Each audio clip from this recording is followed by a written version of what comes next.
Hi, have you ever wondered what a 251... Just kidding, what the hell's a 251? That's what the video is called. I wasn't going to come out and do something lame like that. So today I'm going to explain to you what a 251 is, why it's relevant, and probably some other stuff you may want to know or may not want to know. I'm going to refer to a video I recently did called So You Want to Play Jazz Guitar? So you want to be a jazz guitar player? I can't remember. It was something like that. You'll see it. I will refer to that. I do recommend watching that because it'll be very useful if you're just getting into jazz.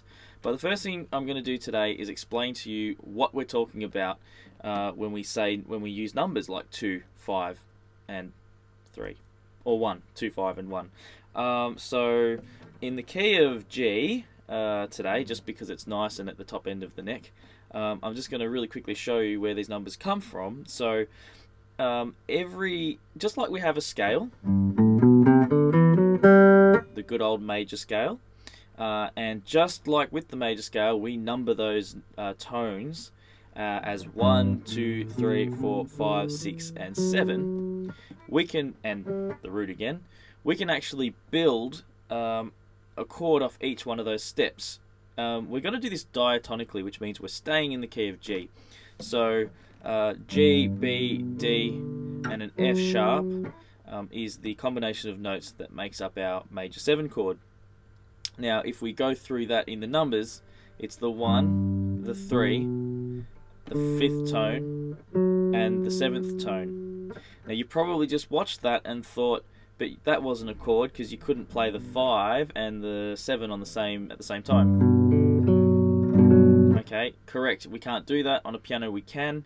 Learning theory is a lot easier on a piano, but we're not doing that today because piano is too hard for me. So, but I do want to explain that this is theoretically how we would lay it out. So a chord is built from the first step, the third step, the 5th step, and we continue on like that. So the G major 7 uses a 1, 3, 5, and 7. Okay, we drop notes as guitar players. This is what I was getting at. So we might play a G7 like that. Probably likely to play it more like this in a shell voicing, but that's not the lesson today. So I'll keep moving. Now, when we go up to an A, and that's our second point in a major scale, we can build a chord from here using stepped intervals from the 1, which we're now going to call the A the 1, just for argument's sake. 1. Now, in a major scale, the 3rd tone in A would be a C sharp. But we're not playing to the rules of A, we're playing to the rules of G because we're playing in G. So we're going to go A, C, which is the 3rd, which we are going to call the minor 3rd or flattened 3rd. Take this shape, take that major shape, okay? If you need to look at it a couple of times, please do. And just note that anything that we move outside the major shape, we have to make a reference to that in terms of calling it a flat or a sharp, okay? This can be a very confusing concept because this, for example, in the key of A, when I use this shape that I'm talking about, the major shape, is going to yield a C sharp. But if we turn this into a minor, or with a flat 3rd, we're playing a C natural, and you're going to say, but it's a flat 3rd, wouldn't we be playing a C flat? No, it's flattened based on the major scale, which would have given us a C sharp. We've had to alter that. We've had to flatten that or lower the sound of that. So just keep that in mind. So we're using the 1, 2, and the flat 3rd. So that's because we're playing in the rules of G. So A, C, natural, minor 3rd, darker sound as you can tell. The 5, which is an E, coincides with the key of G. No problem at all. And this is the construction of a minor chord. We play a G natural. There's our minor 7. So from A, we've gone the 1, the flat 3, the 5, and the flat 7. Because standard in the key of A, you would have a G sharp. Now, if you're struggling to keep up with this, you're going to have to go away and research your cycle of fifths. That will help a lot, but bear with me. So that's our minor chord, all right. And when we go up to B, by sticking with the rules of G, okay, and building a chord from B, we're also going to get a minor chord. So this is our 2 chord. The A is our 2 chord in the key of G, our minor 2 chord, or a 2 minor 7. There's different ways of referring to it, but we're going to call it 2 minor 7. Okay, we go up to the B, that's a 3 minor 7. Okay, we go up to the C, so this was B. Okay, we go up to the C. Okay, ignore the mutated fingers to be able to play this chord, it's quite tricky. Alright, remember we don't play chords like this. This is just a basic formulation of them. We find easier ways, we drop notes, we play them out of order as guitar players, but that's okay. So that's our 4. Okay, now this is, and then when we go up to the D, we get a, I'll just explain that with that C. The combination of notes we get from building the steps from C in the key of G is a C major. Okay, C major 7. The formula that creates in C is a C major 7. Okay. When we go up to D, however, we get a different chord. We get a dominant 7. Okay, so D, F sharp, A, and C natural. Normally in the key of D, we get a C sharp. But remember, we're playing the rules of G, we have to play a C natural. The only sharp in G is an F sharp. So all of these chords are based around our common notes, just with, we're allowed to use an F sharp. So we're kind of hammering every chord into shape, into line with G. When we get to the D, we actually, this chord though is unique. It's the dominant 7 in any key, in any chord progression, any chord scale, sorry. The 5th chord that we build comes out sounding as a dominant 7, and it only belongs to one key. For example, in the key of C, 1, 2, 3, 4, 5, if we build a G, okay, we're going to get a G dominant 7 sound by adhering to the rules of C. And that belongs exclusively to the key of C. So G7 belongs to C. Let's see if I can go through this. G7 belongs to C. D7 belongs to G. E7 belongs to... Sorry, A7 belongs to D. Write this down, this is helpful. E7 belongs to A. B7 belongs to E. F sharp 7 belongs to B. And C sharp 7 belongs to F sharp. Did that work? I think it did. I hope you wrote that down. That's useful, okay? You have just written down 5 ones. Now, why do we use 5 chords to take us to ones? Because it's unique to that key. It tells the listener where we're going, okay? So, if I play a D7, you naturally will want to hear a G major of some sort. If I play an E7, you're going to want to hear an A major of some sort, okay, or an A. We don't even have to consider it we want to hear the A. I mean, yes, I like to sort of say you want to hear A major, our ear does, but we don't always quite do that. In a blues, for example, we'll go from a dominant 7, perhaps to a G7, you know, and it's brought us back to G. But there's something about the blues that it's very, very continuous. Anyway, that's another topic. Let's just stay on topic, Adrian. Alright, so right now we've gone a little bit through chord scales, and I know it's very quick, but again, you can only cover so much in these videos. Feel free to ask questions, and of course I'll do my best to answer them. So the next point is, there are obviously more chords. We've gone up to the 5, and I've explained that the 5 is unique. The 6th degree, we get a minor chord, so in the key of G. When we get up to the E, we get a minor 7. And when we go up to the very last tone, we get a minor 7 with a flat 5. Because F sharp doesn't match that well with the key of G. It's obviously so close to that root note that the chord tones that we build in the rules of G clash quite heavily, and you can hear that. Okay. Of course, we don't use these fingerings again. We would probably do something, you'd play a different progression. You'd play a chord like this. Okay, we rearrange them to make it easy to play.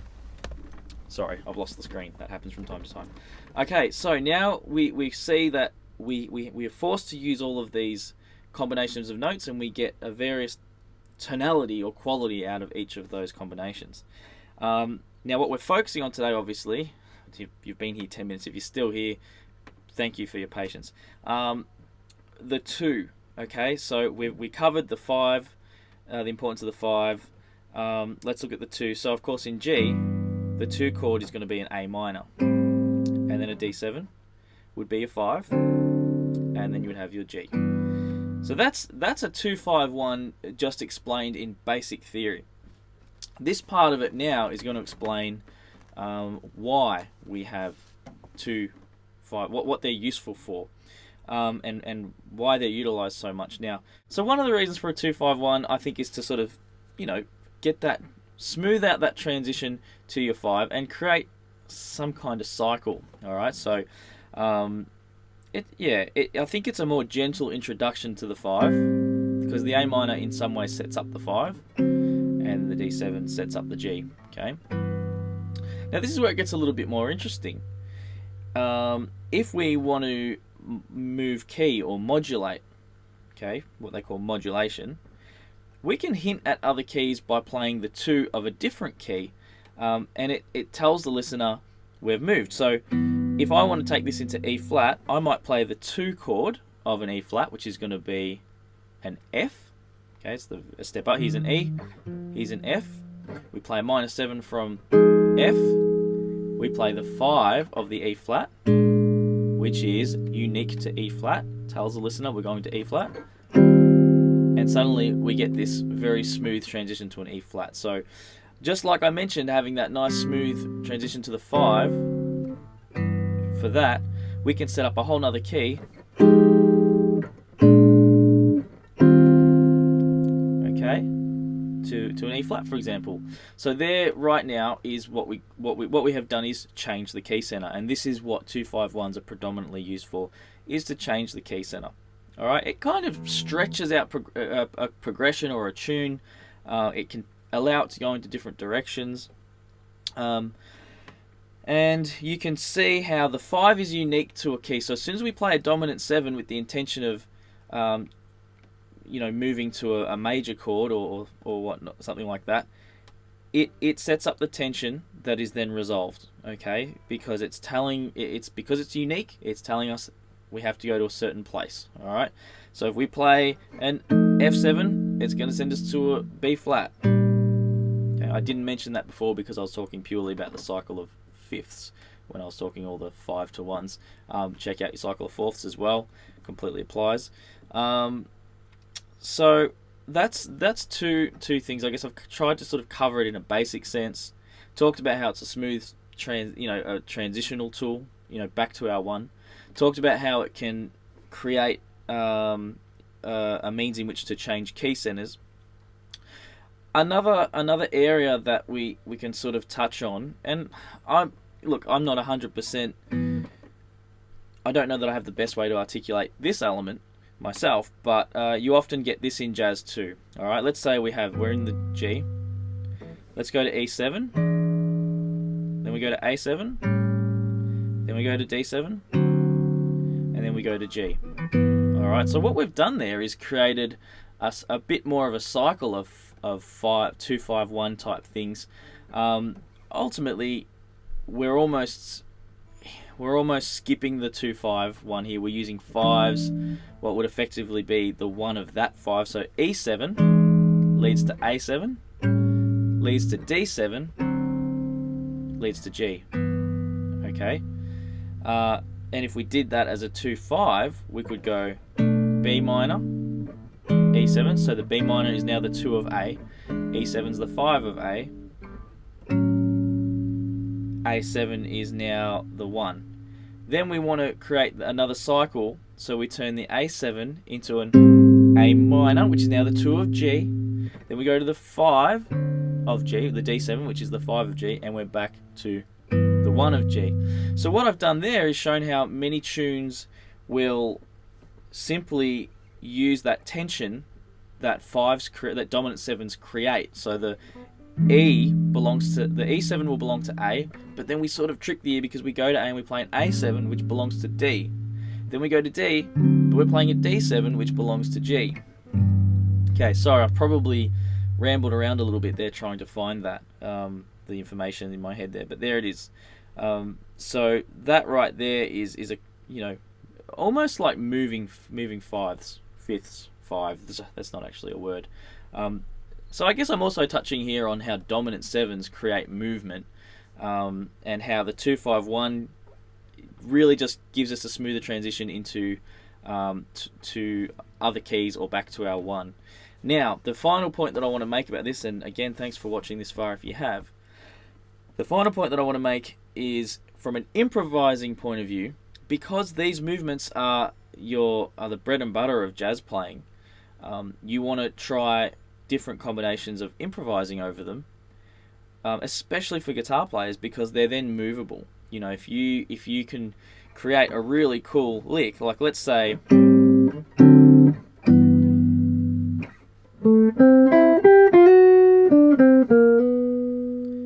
alright, so that's a cool sound. So see how I just did it up in another position? So, oh sorry, no, I did it here.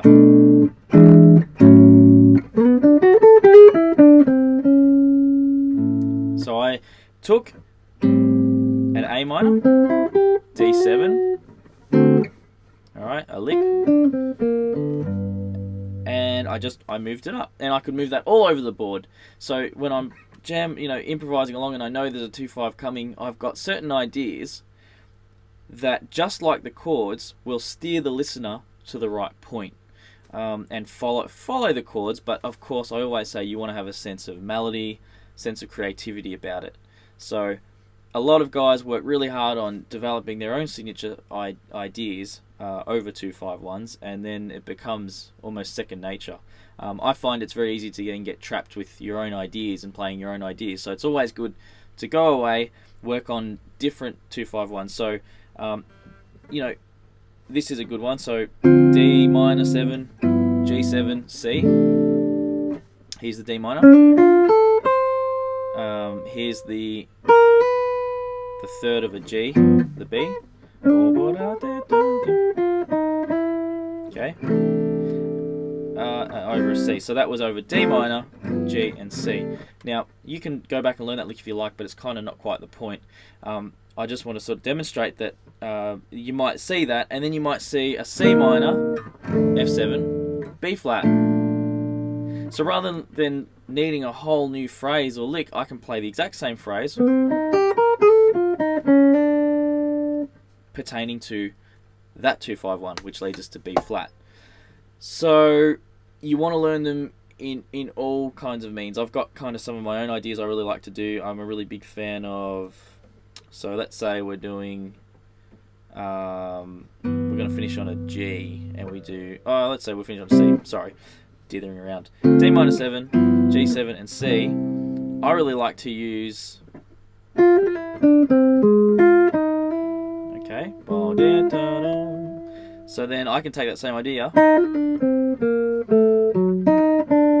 a similar idea, it wasn't exactly the same, and play it in other keys without sweating my brains out trying to come up with new ideas. So I hope that's answered some questions about what the function of a 2-5-1 is, how it's used, variations on the 2-5-1, as I mentioned before, where it can be used in a I guess in a more cyclical sense. Yeah, and also just the momentum of the dominant 7, and why the dominant 7 chord does what it does, why it creates that tension. So yes, thank you for watching. I hope you've enjoyed. Please feel free to post questions and stuff. And this is a long video. If you've watched the whole thing, I really appreciate it. And your feedback's more than welcome. And of course, if you just say mean things, I'm very connected, and someone will probably knock on your door within about half an hour. And no, I'm just talking rubbish. But thanks for watching, and have a good day.